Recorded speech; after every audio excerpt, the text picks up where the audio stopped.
So, what are the best horror movies ever made? We're going to talk about them today and how they pertain to screenwriting. Let's start with where it all began.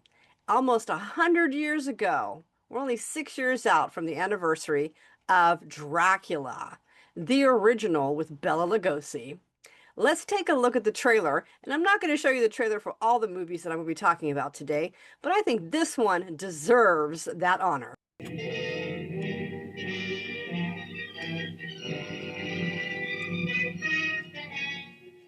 I am Dracula.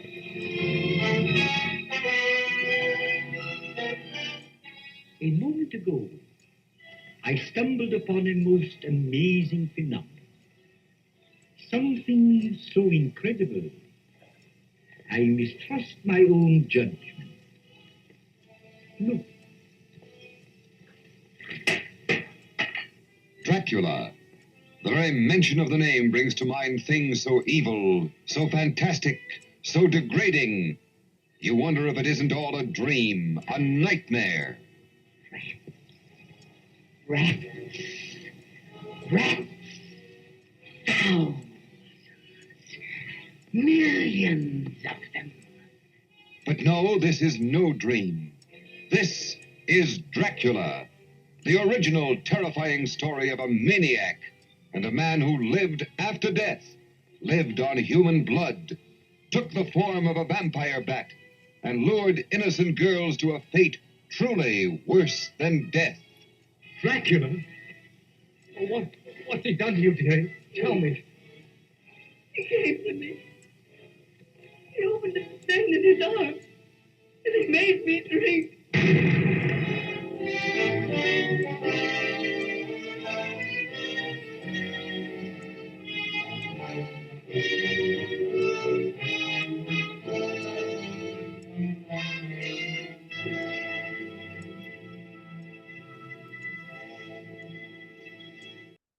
This movie was made in 1931 and it's still a classic today.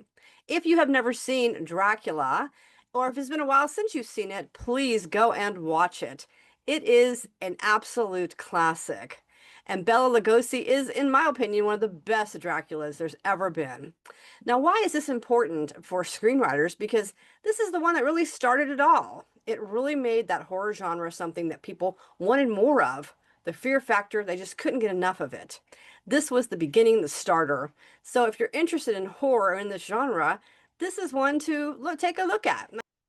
I know it may seem old and outdated and black and white to some of you, but it is a classic. And it really is the one that got everything started for those of us who love horror, writing it and watching it. So next I want to talk about The Ring. I saw this movie in the theater, a packed theater, for the first time. And there was a scene in the movie where Samara, the creepy girl, literally crawls out of a television screen. When she did that, everyone in the entire theater, myself included, screamed. So from a screenwriting perspective, taking something that's familiar and feels safe, like just sitting in your own living room watching television, and turning it into an utter horror moment is how you obtain that ultimate scream, even from someone like me who doesn't scare easily. Now let's talk about Shadow of the Vampire. This is, other than the first Dracula, is one of my favorite vampire movies and definitely one of my favorite William Dafoe movies. I'm a big fan and I loved this one. Now, he was actually nominated for an Oscar for this particular performance for Best Supporting Role. This is done in black and white, even though it's a more modern film, and it is basically about a director who can't quite get the authenticity of the vampire character to play out while hiring these actors. So he inadvertently runs into a real vampire and hires him to play a vampire. And of course, that role was played by William Dafoe.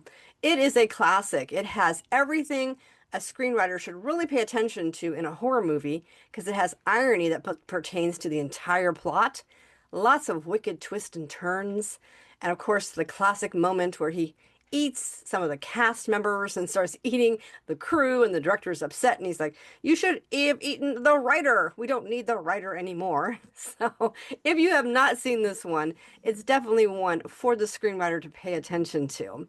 And not to mention the Oscar nomination, and it's definitely a classic. There cannot be a Halloween list of the best horror movies without the movie Halloween. The original one, of course, with Jamie Lee Curtis playing a high school student who's babysitting while the killer guy is out there, Michael Myers.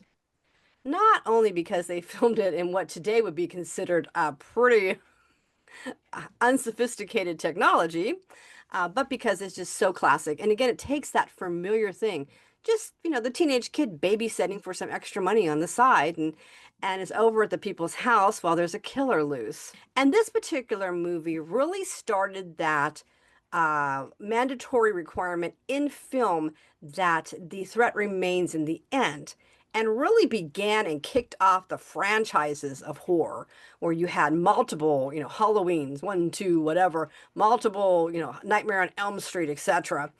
This really is the one that set that pace. Because as you recall at the end of the movie, the psychiatrist who's hunting down Michael Myers knows he's a dangerous man when no one else will listen to him. He stops him from killing Jamie Lee Curtis's character in the end by shooting him.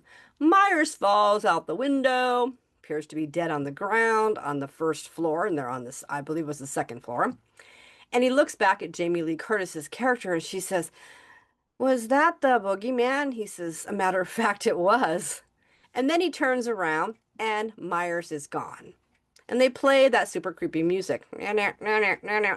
That was the moment in Hollywood history where the franchise began. Because guess what? The movie ends right there. Michael Myers is still out there. And as we know, it became a massive franchise. And after that, horrors always end with the threat remains. So if you want to take my horror course, I put a link down below to it. I show you how to accomplish that and how to create your own franchise. So this is the movie that really started that. Next is the Blair Witch Project. I call this both the best and worst horror on my list. Best is for the obvious reasons. It was scary as I don't know what. Most of us have been out camping or hiking or something along those lines. And if you've ever been in the woods, you know that it's pretty easy to get turned around. Everything kind of looks the same. Weren't we just by that oak tree or by that creek? And it's really easy to end up back where you started from, which is what happens in this movie. And it has that sensation, even though you're in a wide open space, of being trapped. That loss of free will, one of the major requirements for a horror film. So that makes it an absolute classic. But let's face it, it was called Blair Witch, but we never saw a witch. So by all standards of Hollywood story analysts, it would have had a lot of problems getting past those analysts in town. Fortunately, though, it was made independently, so it got around those stringent requirements of the hero with the arc and a movie about a witch where you see the witch and all that other stuff. So I'm sure most Hollywood story analysts would agree with me. On a practical meets the requirement level, it doesn't qualify. But on every other level, it most certainly does. And it's definitely a classic. If you've never seen this movie, don't be writing a horror till you have.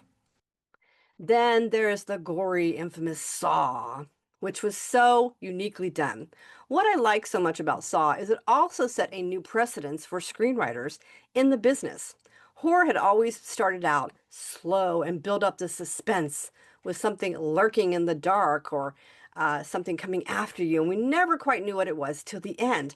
But Saw opens in the middle, or was that the end? With two people already chained in a room with a dead body between them. So it really broke that precedence of building up. We don't see the people being, kidnapped or taken away or dragged away. We don't see them being chained up. We don't even have any idea who did it. How did they even come to be in that room? I'm going to add this very tiny film that won a lot of awards that a lot of people don't know about, that I've talked about for some years now, called Dead End. Because many people ask me, well, how do you write a contained film in the horror genre? And they say, well, they've all been done before. And this movie actually came out after I heard people say that. There's always a way to do contained, which just means Really, the loss of free will in one or limited locations, three at the most. That's really all it means. So don't overthink it. Contain could be anywhere. There's been movies made where people were stuck in an elevator, or they were stuck in a house or a town, like Children of the Corn. In this case, they're in a moving vehicle headed to a Thanksgiving dinner. It's not a holiday film, don't take that wrong. This is straight up horror that could play anytime during the year. And Dad has decided to take a shortcut on a road he's never been on before through a dark forest. There's no streetlights. There's no, gas stations along the way. It's one of those creepy old roads. And I don't want to give away the entire plot, but if you have any interest in writing a contained film, which has always been a good break-in movie for the aspiring screenwriter, this is a must-see. Along those same lines is the movie Devil. Now, this was made for a much higher budget than Dead End with its small independent film budget, but it still has that same contained feel. There were some multiple locations, a big city inside and outside of a building, but the primary horror of this film takes place inside of an elevator, where a group of people are literally stuck in the elevator with, guess who? Lucifer himself. And Lucifer has decided that no one leaves the elevator alive, but no one knows who he is of all the characters in the elevator. Who's Lucifer? Which one is it? So it becomes not only a psychological game, but it becomes a deadly, horrific horror. And it has a lot of different components from psychological to contained that you can watch and see how they put it all together. And then think of ways to minimize it. This was made on a slightly higher budget, but you can take those same components, narrow them down, and make it for a much smaller budget. Definitely worth watching if you're pursuing writing the horror genre. The Exorcist is a classic, obviously. I'm sure most of you have seen it by now. It has a lot of variables that resonate with the audience. It's supposedly based on a real event, although that has been controversial over the years. It also relates to theology, a religious thing about the Catholic Church and their ability to cast out demons. Combine all these things with the fact that even though it's not technically contained, most of the story takes place within that bedroom and within that house where the little girl is, possessed by the devil or a demon or something. So it does have a contained feel to it. And it does also have, at the same time, one of the things that many horrors don't have and aren't actually required to have, and that is an arc for the hero. Many stories in the horror genre actually will kill the hero and only leave the guy with the big butcher knife left at the end. This particular one with the priest goes through a full arc where we see him where his personal flaws are challenged by the demons. It forces him to change and come to terms with things about himself. So in the midst of all the head spinning and everything, you have a full-on character arc. A screenwriter should not be missing that because it's an important component to getting past those Hollywood story analysts, because that's going to be something they're looking for. The Texas Chainsaw Massacre. Now, this had a simplicity to it that was horrific.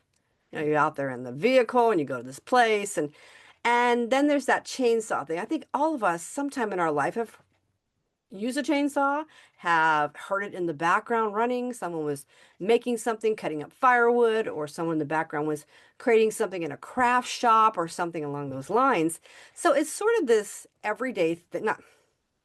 So it's sort of this background noise we've heard most of our life on and off at certain times that we don't think of as dangerous or anything else, but it can be very powerful in a film like this.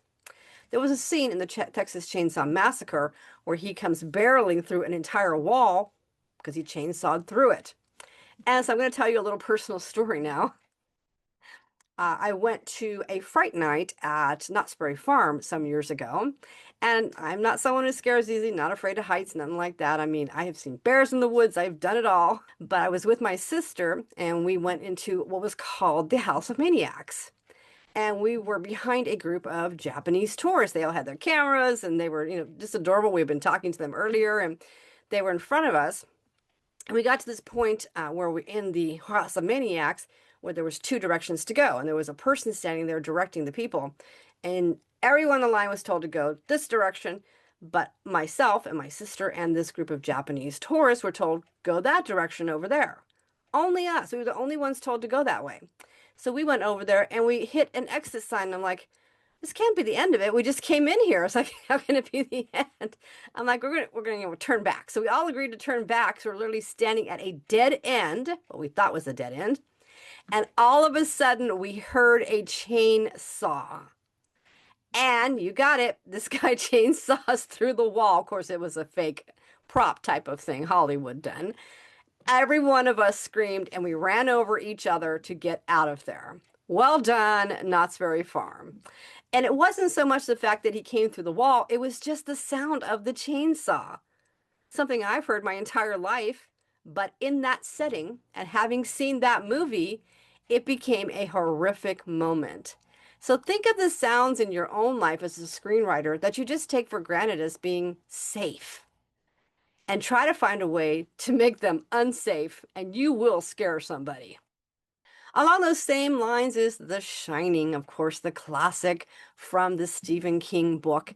And needless to say, it has that same effect. The things you think are safe. You're just watching someone's house for the winter, right? Of course, it's a hotel, and you're just there with your family and your husband's doing his job and it just goes to crap on you, right? And next thing you know, your husband's trying to kill you with a knife through the wall. So it has that same type of things we think are safe and normal going ballistic on us. And obviously, this is a classic as well that no screenwriter should miss. The Amityville Horror, I think that its main drive was the fact that at the time the house was getting a lot of attention as being one of the most haunted places in America.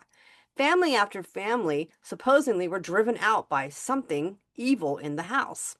Catholic priests could not even go there. You know, the people who dealt with the exorcist girl, they couldn't even go there.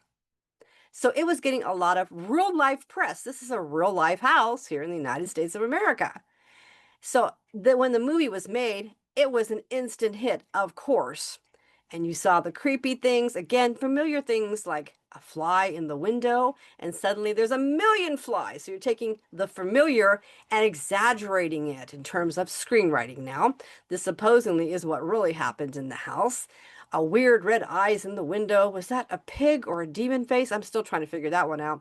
And all the things that started happening, like the father of the house turning into a murderer, monstrous thing that decides he's going to hack up his family in the middle of the night or maybe shoot him.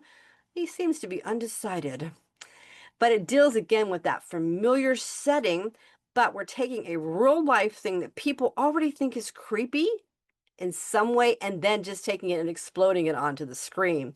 Now, how do you do this in a world today where everything's on the internet 2 seconds after it happens? UFO in Washington, and we all know about it. If the aliens ever land, it's going to take us about 30 seconds to know about it. So how do we get an edge on this as screenwriters? Well, the way you do that, and I've talked about this before, and I know it's so old school, some of you are younger, you may not want to do this, but try it one day. You go to this place, and I know some of them are closing, but you go to this very strange place called a library or an old archive that's in our national archive or someplace that's close to you. Dig through old files. They'll show you how to do it if you're younger. There are things in there that no one's looking at today. And I do know there are newspaper archives in that are online, but they do not cover a lot of the rural areas that had really small, older newspapers, not covered in this. You can dig through them and find horror stories. You can look for words like demonic or creepy, or even the word spook, or they were referred to ghosts and things back then as spooks. You can look for the word spook. Look up different words. They didn't use the word apparition. They used the word ghost, hauntings, demonic. I think possession was one of them. You can ask like ChatGPT or something to give you a list of the words used way back when to describe supernatural and odd events. Then look in those categories because some have been electronically updated for those very specific words.